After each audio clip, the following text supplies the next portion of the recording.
Si tenemos que introducir a todos los sacramentos, nos podemos valer de aquel grito del pueblo judío que recoge uno de los salmos, en el que ellos, dirigiéndose a los pueblos vecinos, les decían: nuestro Dios, a diferencia del vuestro, nuestro Dios es un Dios que salva, no un Dios que enseña, no un Dios que dice cómo hay que actuar, no solo un Dios que juzga, sino que nuestro Dios es un Dios que actúa, que salva. Cuando Dios va a actuar, Él instituye, a través de Cristo, en toda la nueva etapa, en todo el Nuevo Testamento, instituye unos sacramentos, es decir, unas acciones a través de las cuales Dios va a santificar, Dios va a transformar a los hombres.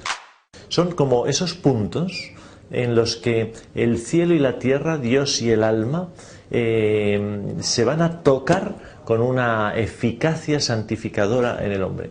De tal manera que los sacramentos son como esos 7 regalos, esos 7 dones de Cristo a la Iglesia, para que todos los cristianos, a lo largo de los tiempos, puedan disfrutar de la misma vida íntima de Dios. ¿Y cómo salva Dios? ¿Cómo operan estos sacramentos? ¿De dónde nacen los sacramentos? ¿Dónde se encuentra el anclaje de estos 7 regalos o dones de Cristo a la Iglesia? Pues nacen de un hecho histórico. El hecho histórico es el de Jesucristo, que muere en la cruz. Cristo se hace hombre para redimir al hombre, para salvar al hombre, y en su vida hay un momento en el que muere en la cruz y luego al tercer día resucita. De la fuerza que opera este hecho es de donde nacen los sacramentos. Lo voy a intentar decir en 2 palabras. Cuando hablamos de la fuerza de la resurrección o de la fuerza de la cruz, estamos hablando de una gran condensación de energía, por decirlo de alguna manera, una gran condensación de amor.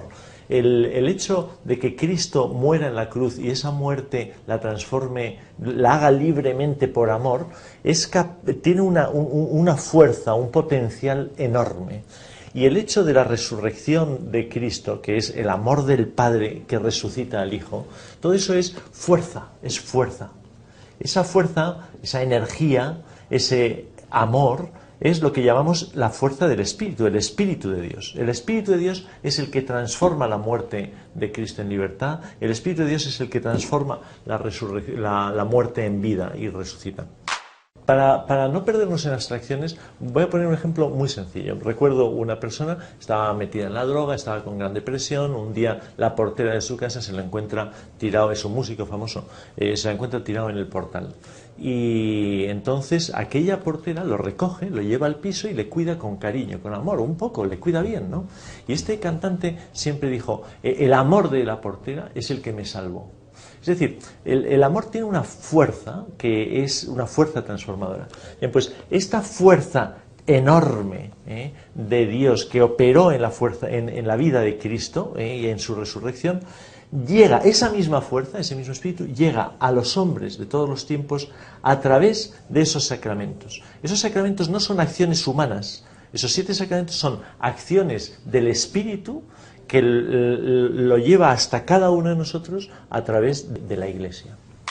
Por lo tanto, si las cosas son así, es claro que la Iglesia no tiene un poder sobre los sacramentos, sencillamente es la administradora de algo instituido por Jesucristo. La definición clásica del catecismo acerca de los sacramentos recoge 3 elementos. El primero habla de que son unos signos sensibles. Claro, los signos son realidades que se ven. Y ahí, en esos signos, entran elementos de la naturaleza elegidos por Jesucristo, como son el agua, el aceite, el vino, el pan. Son signos que se ven, realidades que se ven, pero que por la acción del Espíritu Santo esas realidades materiales van a ser vehículos de la acción divina. Las realidades que se ven, los signos, y hay una realidad que no se ve. ¿Cuál es el sentido de estos signos sensibles? Pues que el misterio, es decir, el amor de Dios, la acción de Dios, lo invisible, se hace visible y de este modo Dios se adecúa al modo de ser y de conocer del hombre, que necesitamos los sentidos. ¿Cuál es la acción de cada uno de los sacramentos? Pues normalmente la acción invisible tiene que ver con la acción propia natural del signo visible. Es decir, que cuando se usa el agua, la realidad invisible es la limpieza del alma y del espíritu. Cuando se utiliza el pan es alimento, cuando se utiliza el aceite se trata de la fortaleza y la belleza, y así cada uno de ellos. El segundo elemento hablará no ya de signos, sino de instituidos por Cristo. Es importante porque esta realidad nos dice que no es la única forma de santificar Dios a un alma, la de los sacramentos, pero es la forma habitual, la que Cristo ha instituido y ha considerado buena, la ordinaria. El modo ordinario de perdonar los pecados será la confesión, el modo ordinario de alimentar a un alma será la comunión. O sea, es voluntad expresa de Cristo cada uno de ellos, y cada uno de ellos los encontramos su origen en el Evangelio, en la narración del Nuevo Testamento. Y por último, el tercer elemento, que confieren la gracia, que más o menos es a lo que nos hemos referido antes. ¿Y qué es la gracia? Gracia significa regalo, merced, obsequio, y Dios ha concedido al hombre muchos regalos, muchas gracias, muchos obsequios, ¿no? La vida, el sol, la naturaleza, toda la creación. Pero cuando hablamos de la gracia, es decir, cuando hablamos del regalo, del don, nos referimos al regalo por antonomasia, a la gracia por antonomasia, a la merced por antonomasia, a la más grandiosa y principal de todas. ¿Y cuál es esa? Que Dios nos ha querido dar su propia vida. Ha querido que vivamos dentro de Él y Él dentro de nosotros. Ese gran regalo del que el hombre nunca podría haber imaginado que pudiese vivir participando de la vida de Dios, ¿no? Pues es al que nos referimos nosotros con la gracia. ¿Y qué es eso de que nos dé la vida, de vivir de uno en el otro? Pues lo que ocurre en cualquier historia de amor. Dos amantes, el ideal de ellos es dar la vida al otro y que el otro viva su propia vida. Esa comunión, iba a decir confusión, pero es más, es esa vinculación total en la que las voluntades se unen, los entendimientos se alimentan, ese enriquecimiento del yo y el tú, ¿no? Pues eso es la relación que quiere establecer Dios con el alma. ¿Cómo? Con la gracia, con el regalo. Y ese regalo nos lo concede a través de los sacramentos fundamentalmente.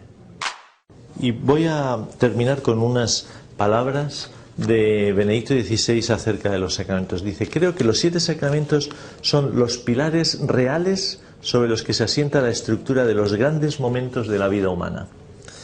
Esos grandes momentos, el nacimiento y la muerte, la adultez y el matrimonio, necesitan ciertas señales que denoten su grandeza y por tanto la necesidad de compartirlos. Entonces añade, no obstante, si contemplamos los sacramentos demasiado bajo el prisma de la eficacia, como si fuesen varitas mágicas, y los consideramos medios que proporcionan fuerzas maravillosas a la persona y la cambian, estos fracasan.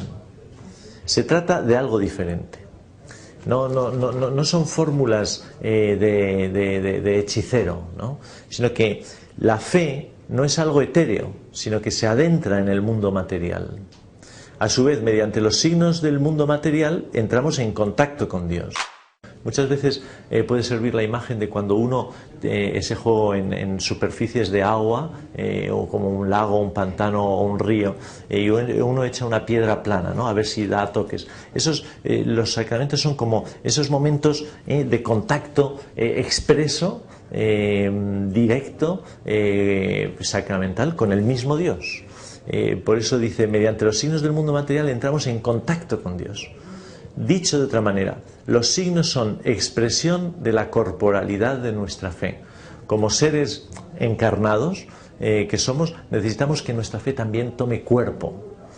la imbricación de pensamientos y espíritu es la continuación de Dios hecho carne y nos habla a través de las cosas terrenales. Esas cosas terrenales son los signos sensibles de los sacramentos.